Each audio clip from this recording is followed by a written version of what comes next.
The desert wind had died with the setting sun, leaving the Apache camp in a strange, heavy silence. Smoke rose in thin curls from the dying embers of the central fire, painting the dusk in shades of orange and gray. Coyotes cried far off across the barren ridges, but closer, everything was still. Inside a small tipi made of tanned hides and cedar poles, shadows flickered against the walls. Shifting with every movement of the firelight, the warrior stepped inside, his moccasins silent on the packed earth. His long black hair was tied back with a strip of deerskin, his chest marked with faint streaks of red clay from the day's ritual. He had returned from scouting enemy territory, tired and covered in dust. But something felt wrong. The air inside his tipi carried a scent that wasn't his, something softer, something human yet unfamiliar.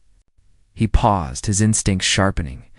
The crackle of the fire sounded louder than before, and then there was the faint sound of breathing.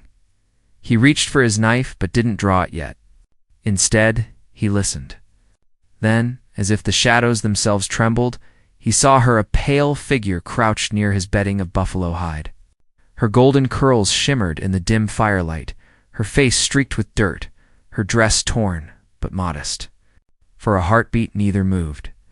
The woman froze like a frightened deer caught in torchlight, her lips parting as if to speak, but no sound coming out. His voice was low, steady, but edged with danger. "Who are you?" he asked in his native tongue first, then again in broken English. She flinched at the tone but didn't run. Instead, she whispered, "Please, don't hurt me. I thought this place was empty." Her words hung in the smoky air, empty. His eyes narrowed as he took in her trembling hands. The torn hem of her dress and the faint bruises on her wrist. She wasn't one of his people, that much was clear. Her accent was from faraway southern plains, maybe a settler's tongue. His people had seen her kind before, riding in wagons, crossing sacred lands as if they were just maps to be conquered. He stepped closer, every movement measured, his eyes locked on hers. "You came into an Apache's home?" he said quietly, his English rough but certain. "That is not empty." Her breath caught. She seemed to shrink under the weight of his gaze, but something in her eyes, defiance, maybe desperation, made her stay still. "I was running," she murmured. "There were men behind me. They burned our wagon. I just needed somewhere to hide." His jaw tightened. He could almost hear the truth in her voice, but the desert had taught him long ago not to trust too quickly. Still, there was something raw about her, no arrogance, no command, just fear and exhaustion. The wind outside picked up again, rattling the tipi poles. "Who were they?" he asked. She shook her head, clutching the fabric of her sleeve. "Outlaws, maybe soldiers. I don't know. I just kept running until I found this valley." Her eyes darted to the ground. "I didn't mean to enter your home." He took another slow step toward her, studying her as one might study a wounded creature unsure whether it would bite or break. His people had a saying, "Those who enter a warrior's home uninvited either bring fate or death." Which one she brought, he couldn't tell yet. "Why didn't you run when you saw me?" he asked. Her eyes met his, and for the first time her voice carried a small, trembling courage. "Because I have nowhere left to run." The simplicity of that answer cut through the silence like an arrow. For a long moment, he said nothing. The firelight played over his strong features, the calm intensity in his dark eyes, the stillness of a man who had survived too many storms. Then, quietly, he knelt beside her. He noticed the cut on her arm and the way she tried to hide it. Without asking, he reached for a pouch of herbs hanging from one of the tipi poles and dipped his fingers into a mix of crushed leaves and ash. "You will let me fix this," he said. It wasn't a request. She hesitated, watching his every move as he pressed the mixture gently over her wound. His touch was firm, but not cruel. The scent of sage filled the air, mingling with the smoke. For a moment, the world outside disappeared. The wind, the fire, the danger. There was only the sound of her quiet breathing and his steady hands. She looked at him, trying to understand what kind of man he was. His hair fell past his shoulders, his skin bronzed by the sun. His body marked with scars that told stories older than any words. "Why are you helping me?" she asked softly. He didn't answer at first. His gaze drifted toward the fire, as if the answer lived in its flames. Because you were in my tipi, he said finally. And because you looked at me without hate. Her heart beat faster. Not from fear anymore, but from something else. Something unfamiliar. She didn't know his name, didn't know his tribe or his story. But she felt a strange pull in his words, a weight that promised both protection and danger. Outside. The wind howled through the canyons, carrying the smell of dust and smoke. Somewhere out there, the men who had chased her might still be looking. She turned toward the tipi entrance as if expecting them to burst through at any moment. He noticed and reached out, his hand closing around her wrist, not hard, but firm enough to stop her. You will not leave now, he said. They will find you. Her voice wavered. Then what do I do? He leaned closer, his eyes dark and unflinching. You stay here. You stay quiet. You are under my protection now, she blinked, unsure if she had heard right. Why would you protect me? You don't even know me. His expression didn't change. The land knows you. It brought you here. Then, lowering his voice to a near whisper, he added words that made her breath hitch in her chest. Now you're mine. The words weren't cruel, they were ancient, bound to a code she couldn't yet understand, but their meaning hung between them, like the tension before a storm. She stared at him, caught between fear and something deeper, something that felt like safety wrapped in fire. He stood and moved toward the tipi entrance, pulling the hide flap shut. Outside, the last light of sunset had died, and darkness crept down from the hills. Inside, the only glow came from the fire that flickered between them, painting their faces in shades of gold and shadow. He turned back once, his silhouette framed by the dancing light. Rest, he said quietly. Tomorrow we move before sunrise. She wanted to ask where, but the look in his eyes stopped her. It wasn't harsh, only final. He sat down again near the fire, cross-legged, silent as stone, while she wrapped herself in a rough blanket. The warmth of the tipi and the steady rhythm of the flames lulled her, though her mind refused to rest. Who was this man who claimed her safety and her fate with such calm certainty? Was she safe in his hands, or had she just traded one danger for another? As the night deepened, her eyelids grew heavy. But just before sleep took her, she thought she saw him glance her way, not with threat, but with something that looked almost like sorrow. The wind shifted outside, whispering through the desert brush, and the fire popped softly. In that fragile peace between two worlds, the white woman's fear and the Apache's vow, fate waited. Silent and patient, for the dawn to come. The night passed slowly inside the tipi. The woman drifted in and out of uneasy sleep, haunted by the memory of fire, gunshots, and the men who had chased her through the wilderness. Each time she opened her eyes, she saw the faint outline of the Apache sitting near the fire, still and silent like a shadow carved from stone. He hadn't moved for hours, only watched the flames and listened to the night. Something about his presence made her feel both trapped and strangely safe. When the first light of dawn slipped through the tipi flap, she stirred. The Apache turned his head slightly, his eyes opening as if he hadn't slept at all. He rose without a word, his movements smooth and deliberate. Outside, the sky was still pale, painted in soft streaks of orange and silver. The camp was quiet, save for the distant cry of an eagle. He stepped out first, scanning the horizon. The desert stretched endlessly, with red cliffs standing tall in the distance and dry sagebrush trembling in the morning wind. She followed him hesitantly, clutching the blanket around her shoulders. Her boots were torn, her dress dirt-stained, but she didn't complain. The cold air bit at her skin, and for a moment she simply watched him, how he moved, how he listened to the wind as if it spoke to him. "Do you live here alone?" she asked softly. He didn't answer right away. Instead, he bent to check the tracks near the camp's edge. His sharp gaze followed something invisible to her. Only after a long pause did he speak. Not always. She waited for him to say more, but he didn't. His words were like the desert, sparse, but full of meaning if one looked.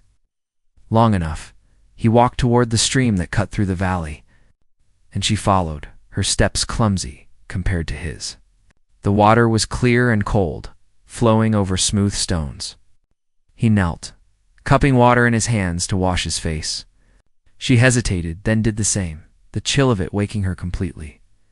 When she glanced at him again, she noticed the faint scars across his back and arms, marks of battles fought long before she ever came into his life. She wondered who had given them to him, and what kind of man carried such calm with such pain. "You never told me your name," she said. He looked at her for a moment, his expression unreadable. "Names mean little in the wild," he replied. "But you may call me what your tongue can speak." She tried to smile, though it faded quickly. "Then tell me one. Something I can remember." After another pause, he said, "They called me Silent Hawk." His voice was low, but there was pride in it, and something else. Loneliness. She nodded. "Silent Hawk," she repeated, the words strange but soft on her lips. "Thank you for letting me stay." He gave no reply, only stood and adjusted the strap across his shoulder where a bow hung. Then his eyes hardened again, turning toward the cliffs. "We cannot stay long. Men were near this valley last night." Her pulse quickened. "You saw them?" "I saw their fire," he said. "Too close. They will return when the sun is high." A sense of dread settled over her. She remembered the faces of the men who had chased her off, cruel and armed. They had taken everything, her wagon, her supplies, her brother. She swallowed hard and whispered, "They'll kill me if they find me." He looked at her then, his dark eyes sharp but steady. "Not while I live." The way he said it left no room for argument. She followed him back to the tipi where he began to pack what little he owned. Dried meat, a knife, a pouch of herbs, a small carved figure made of bone. He moved with quiet precision, wasting no words. She watched him in silence, her thoughts tangled. Who was this man who spoke so few words, yet carried such strength in every movement? Why had fate led her to him of all people? And what did he mean when he said she was his? When the sun rose higher, they set out together. He walked ahead, guiding the way through narrow canyons and dry ravines. She tried to keep up, her legs aching, her breath shallow. Every so often he would stop, listening to something unseen, then signal her to stay quiet. The desert around them seemed endless, yet he moved through it as if every rock and shadow told him a story. At midday, they stopped beneath a cluster of cottonwoods. She sank to the ground, exhausted. He offered her a piece of dried meat and a gourd of water.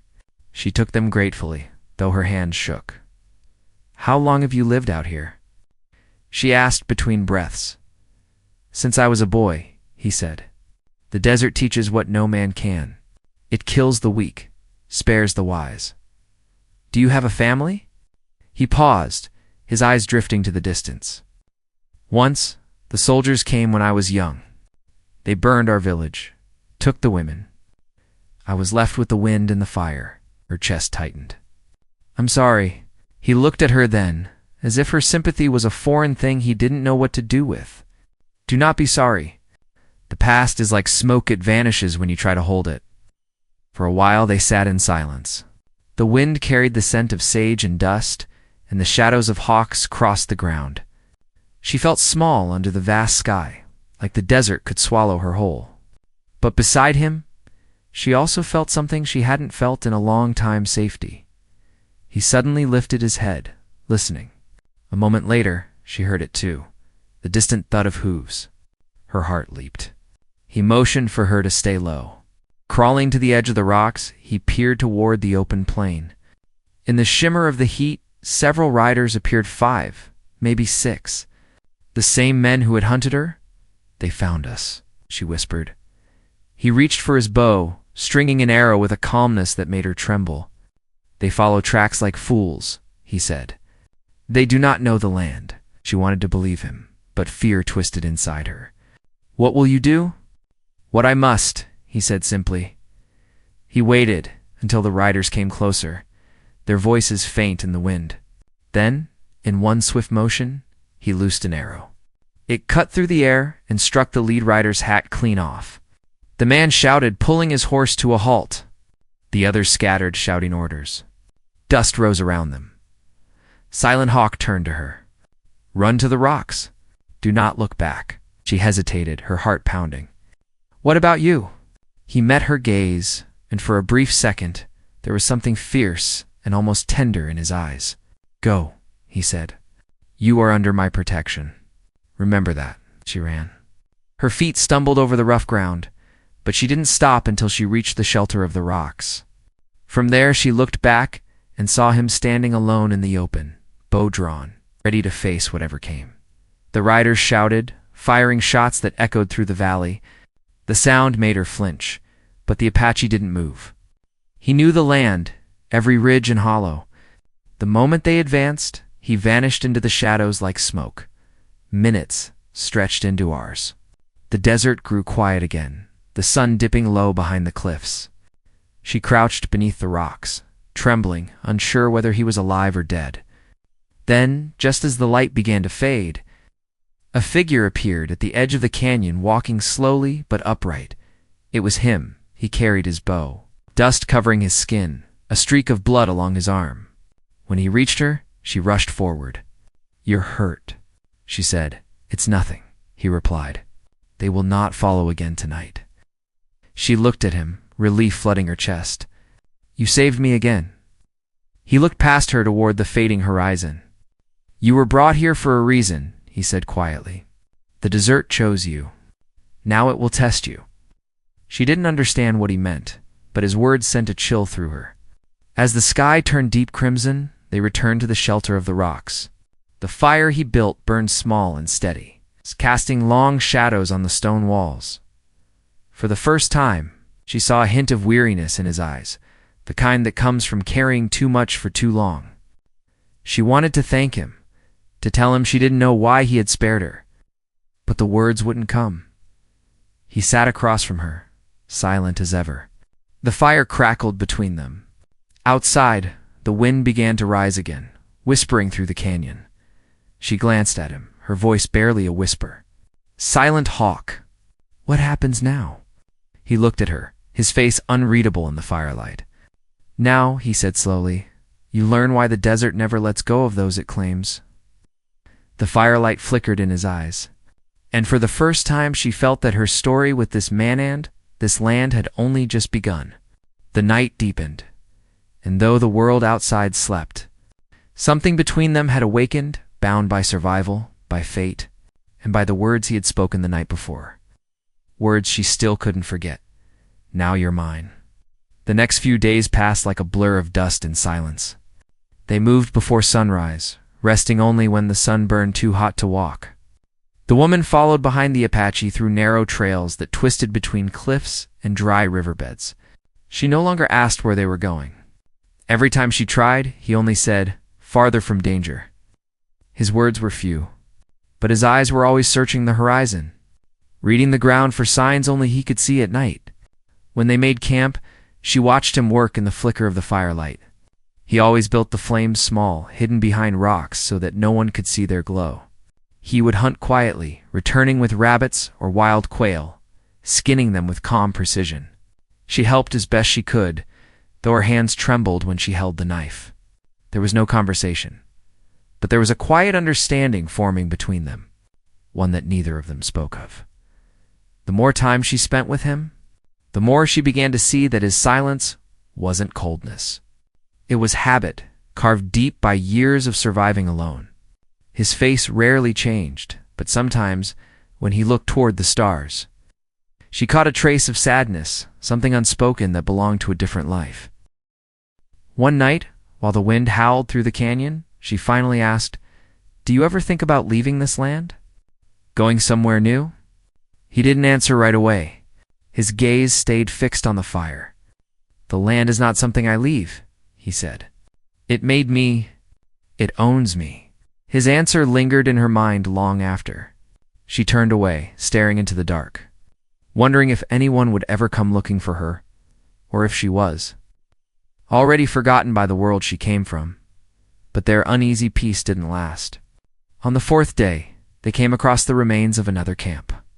The ashes were cold, but the footprints were fresh. Silent Hawk knelt, pressing his fingers to the dirt. His face darkened. "They are close again," her breath caught. "The same men." He nodded. 3 horses. One with a broken shoe. His voice was low and steady, but she could hear the tension behind it. They hunt for something. Or someone. Her heart raced. Then we have to keep moving. He stood, scanning the canyon walls. We can't outrun horses on open ground. We must hide where they cannot track. They left the path and moved into a ravine where the rocks rose high on both sides. The air grew cooler, and the echo of their footsteps disappeared into the narrow passage. They followed the sound of trickling water until they reached a small cave hidden behind a curtain of vines. He motioned for her to go inside first. It was dark and damp, the air heavy with the scent of moss and stone. When he entered after her, the space seemed even smaller. She could hear his breathing close to her, steady and calm. They won't find us here, he said quietly. Not tonight. She sat against the wall, pulling her knees close. The cave felt safe, but the thought of being trapped inside with danger outside made her chest tighten. How long will they keep searching? She asked. As long as they think you're alive, he replied. She looked at him in the dim light filtering through the vines. Why do they want me so badly? I have nothing. He was silent for a moment before answering. Sometimes men don't need reason. Sometimes they chase what they think they own. His words hit her like a knife. The truth behind them stirred old memories. She tried to bury the men from the wagon train. The one who had looked at her with something far worse than hatred before the attack. She shuddered and turned away, unable to meet his eyes.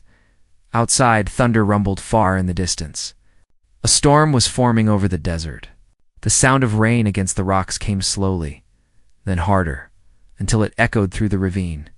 Water began to drip from the cave ceiling, and the faint glow of lightning flickered through the entrance. Silent Hawk moved closer to the opening, listening. The storm will hide our scent, he said, but we must stay until it passes. Hours went by, and the storm raged. The wind screamed across the canyon, and the rain poured in sheets. The woman tried to rest, but sleep wouldn't come. Every time thunder cracked, she flinched. Then she felt his hand warm and solid, resting gently on her arm. She looked up, startled.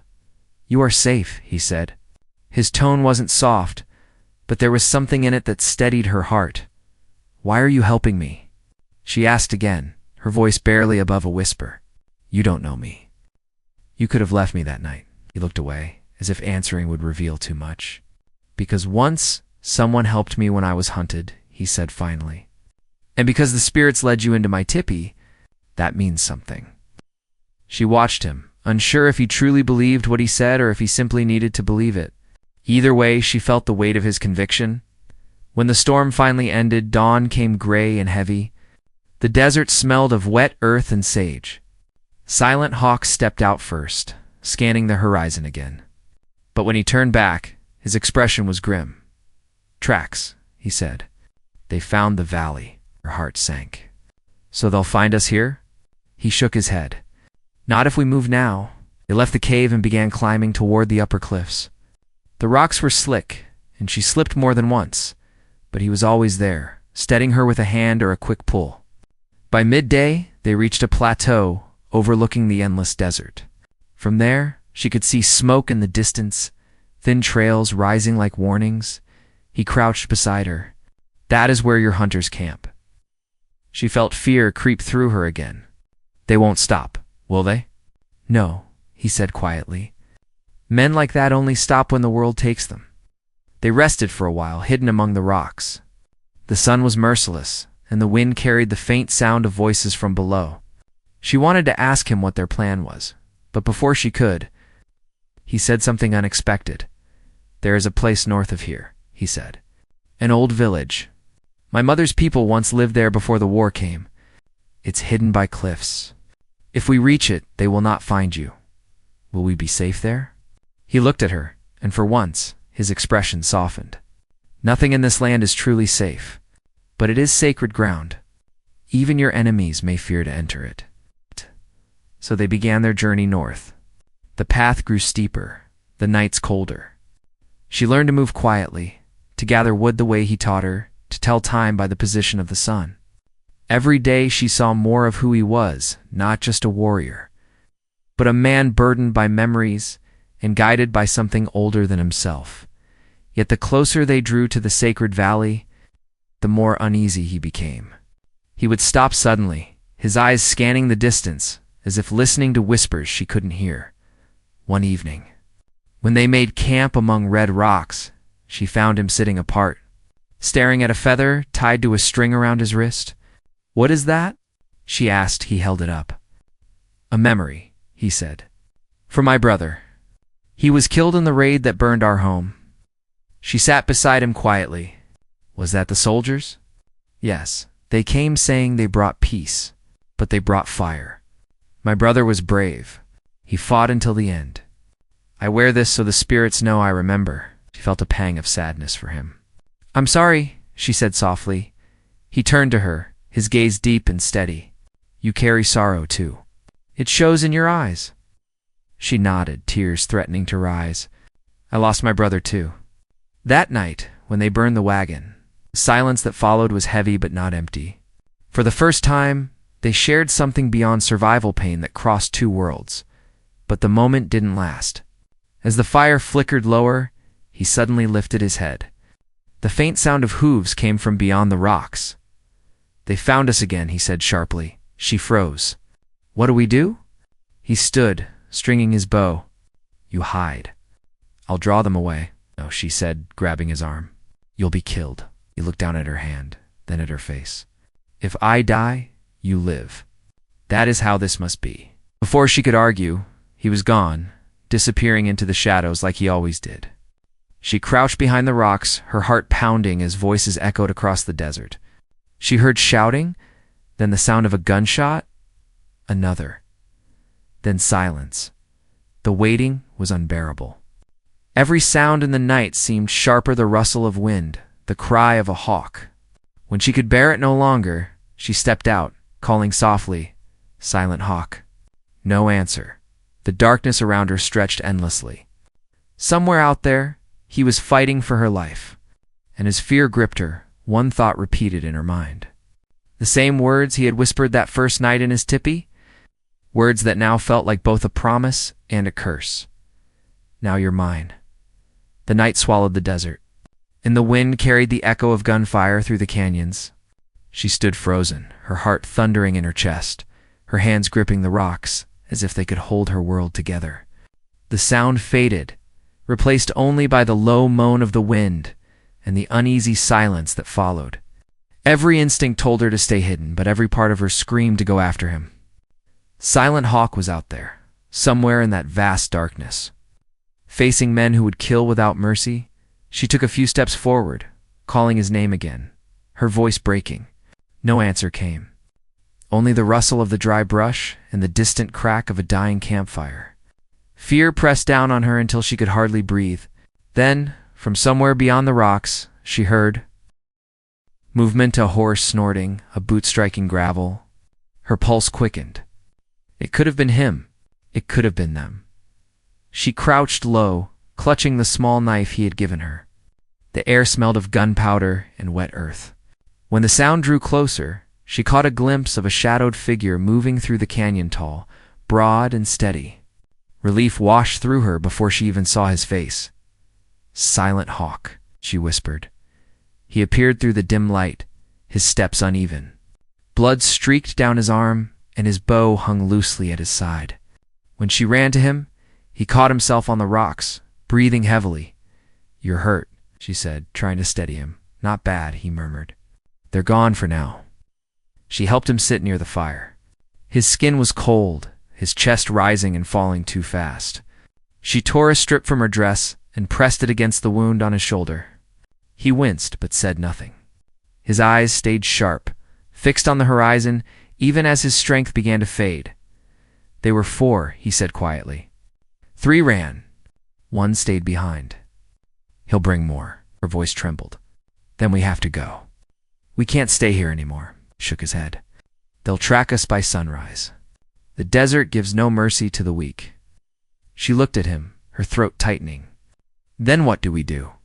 He didn't answer right away. His gaze shifted toward the north, the direction they'd been heading for days.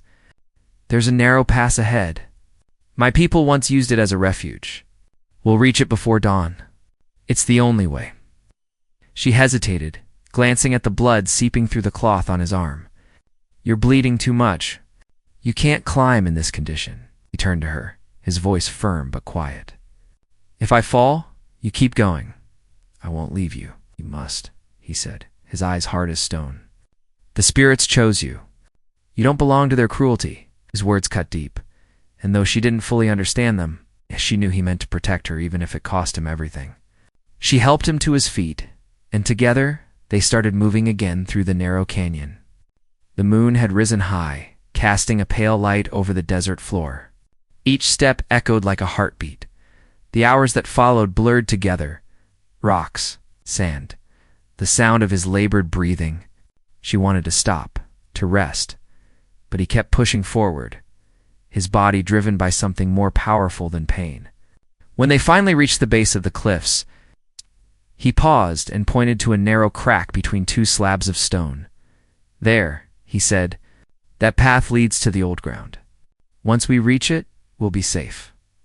She looked up at the steep incline, her chest tightening. "How will we climb that?" He gave a faint smile. "One step at a time." They began the ascent, hands gripping the cold stone, feet finding narrow holds in the rock. The air grew thin, and the wind howled against their faces. She climbed behind him, watching his strength falter but never break. When she slipped, he reached down and caught her wrist, his fingers trembling but sure. "Don't look down," he said. She tried to focus on the sound of his voice, steady and calm, even through the strain. The climb seemed endless.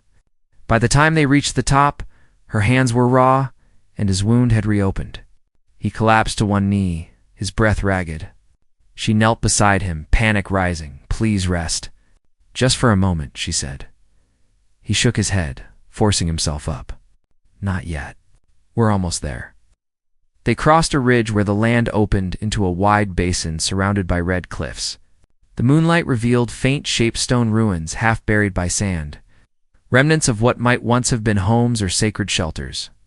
The air felt different there, heavier, filled with something ancient. "This is it," he said softly. "The valley of my mother's blood." She turned slowly, taking in the strange beauty of the place. The silence was deep, but not empty. It felt as if the land itself was watching. "It's beautiful," she whispered. He nodded, though his expression remained guarded. "It's also dangerous. This ground remembers everything the living and the dead." They found shelter in a hollow beneath one of the cliffs.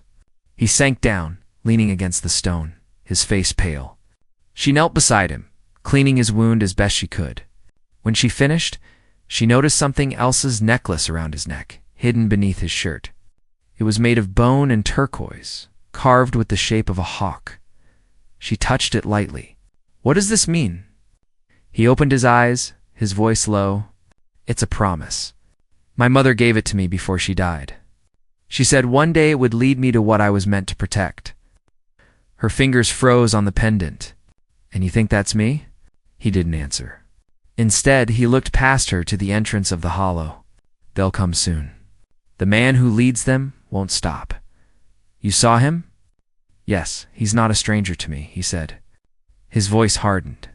"He rode with the soldiers who burned our village. He wears the same scar." She stared at him, realization dawning. "So this isn't just about me." "No," he said quietly. "It never was." The truth sank into her like a stone. Whatever fate had drawn them together, it was tied to something far older than her own story. She felt the weight of it, the loss, the blood, the vengeance buried in the sand. Outside, the wind shifted, carrying faint sounds again. Horses, voices. He tensed. "They're here." Her pulse quickened. "How did they find us so fast?" "They followed the blood," he said bitterly. He reached for his bow, but his strength was failing. She grabbed his arm. "You can't fight them like this." He met her eyes, his expression calm despite the storm closing in around them. "Then I will die as a warrior should." "No," she said firmly, surprising even herself. "You can't, not for me." His gaze softened, the faintest trace of warmth breaking through the cold. "You still don't understand." "It's not for you." It's for what you carry." Her brow furrowed. "What do you mean?" He hesitated, then said, "When the spirits brought you to my tipi, I knew. You are the bridge between two worlds, the one that destroys and the one that survives. If you live, my people's memory lives." She shook her head, tears welling in her eyes. "I'm no one. I was just running." He reached out, his hand brushing her cheek. "You ran because fate chased you. Now it's caught us both." Before she could respond, a shout echoed through the valley. She turned toward the sound, seeing torches moving between the rocks. The glow of fire grew brighter, closing in. The men were spreading out, their shadows long and sharp against the cliffs.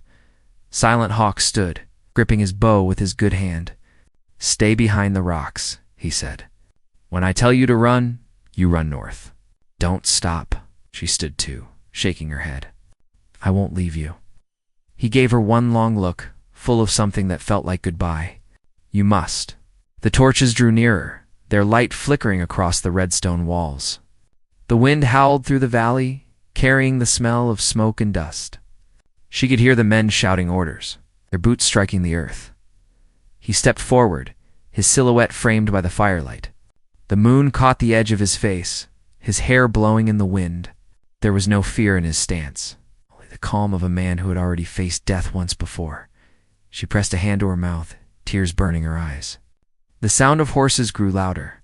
Then came the voice of the man leading them, harsh, familiar, the same one she had heard on the night of the attack. "Bring me the girl." He shouted, "Kill the savage if you have to." Her heart stopped. Silent Hawk's grip tightened on his bow. He turned his head slightly toward her, his voice barely a whisper. "No matter what happens, you keep moving. Do you understand?"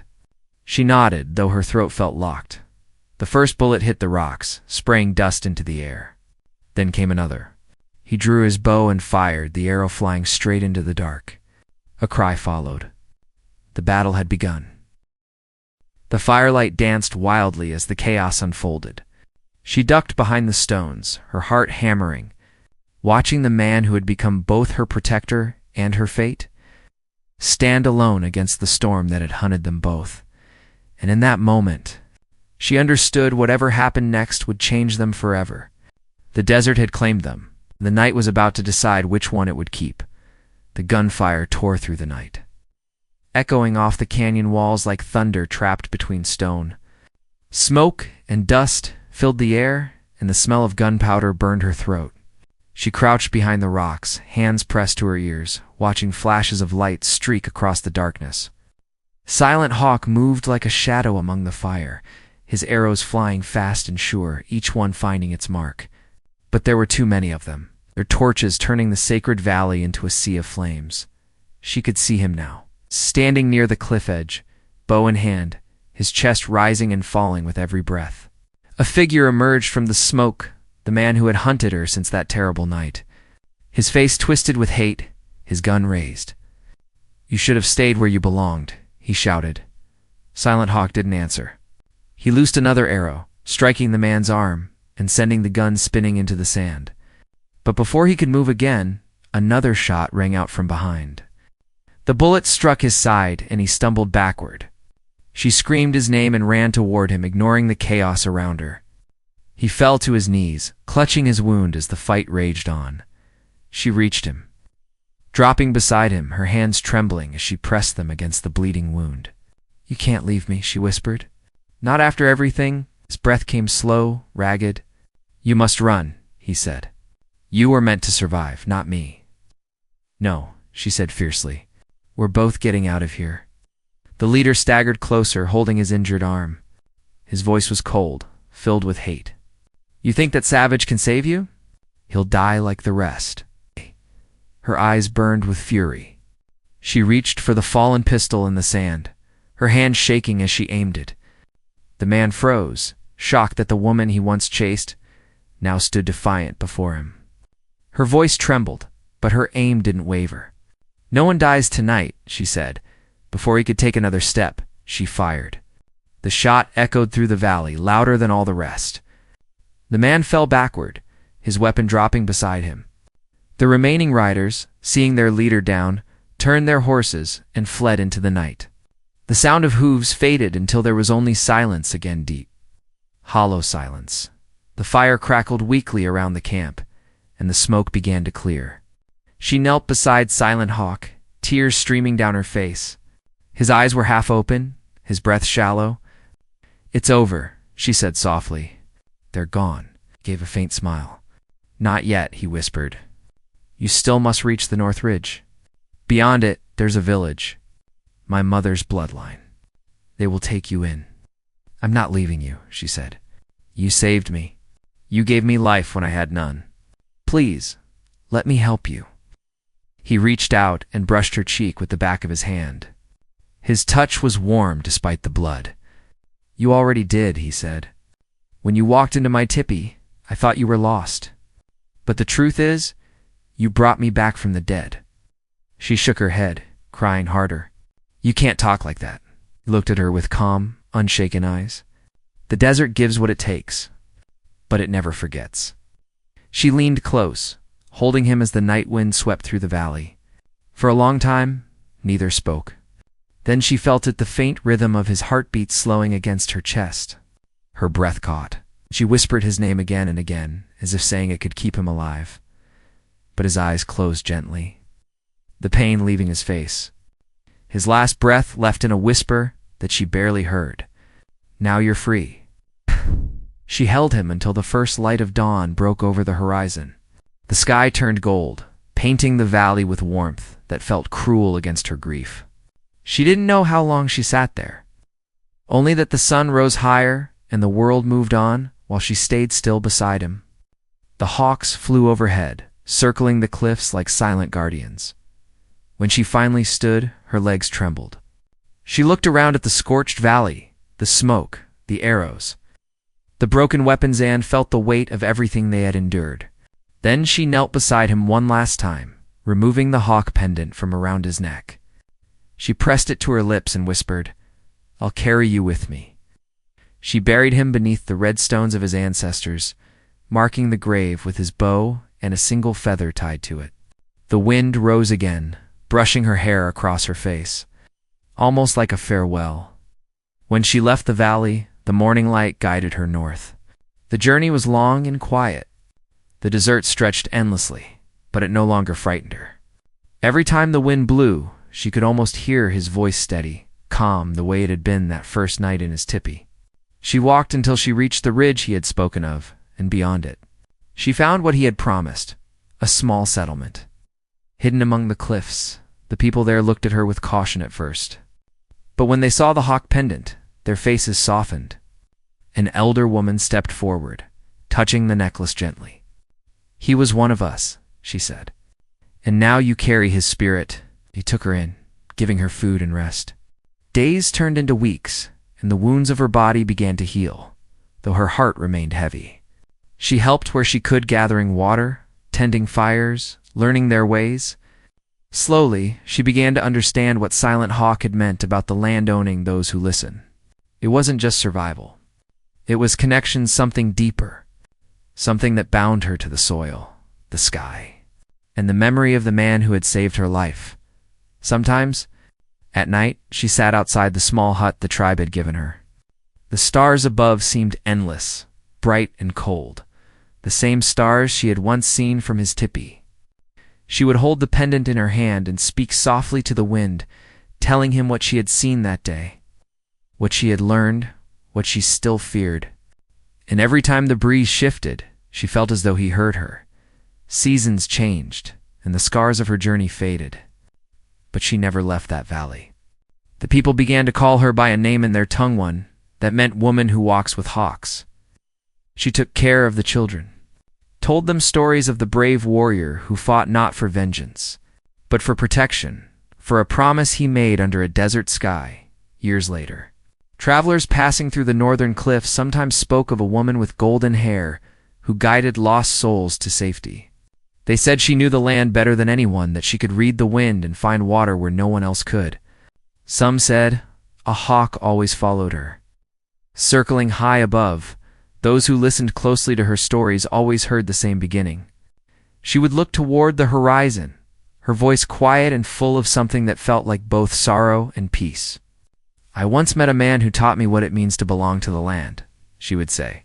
"He told me the desert remembers everything. And he was right."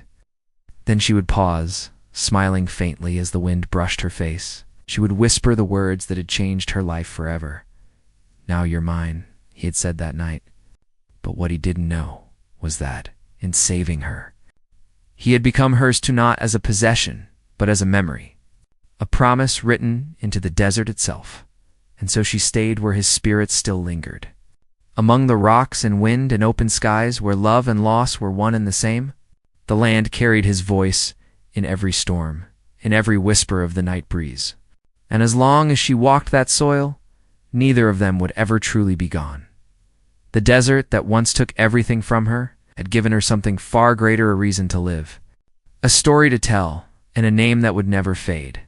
She looked to the horizon one last time, the sun setting in hues of fire and gold, and felt his presence in the silence that followed. In that stillness, she smiled and spoke softly to the wind. "I'm home."